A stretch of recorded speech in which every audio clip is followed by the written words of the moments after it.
আসসালামু আলাইকুম রহমতুল্লাহ। সুপ্রিয় দর্শক, সবাইকে স্বাগত আমার পক্ষ থেকে। আমি এখন পাকিস্তানে একটা কমলা পারবো, কারণ আমাদের মেহমান আসতেছে শুক্রবার দিন কুষ্টিয়া থেকে এবং যশোর থেকে বেশ কিছু মেহমান আসবেন।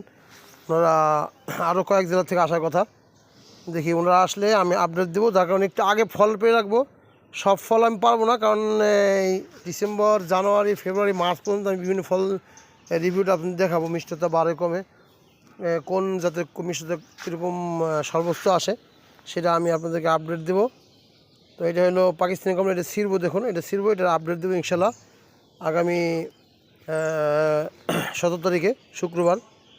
তো আপডেটের সময় আপনারা দেখতে পাবেন ইনশাল্লাহ এটার ভিতরে কী অবস্থা। শিখতেছি, পুরো অনেক শক্ত মনে হচ্ছে আমার কাছে, শিখতে অনেক কষ্ট হচ্ছে। ছিললাম, দেখুন একটা নুয়ে ছিল, তার মানে বোঝা যায় এটা রস ভিতরে ভরপুর আছে, কোনো রকম রস শুকায়নি। এর আগে আপনাদের দেখাইছিলাম।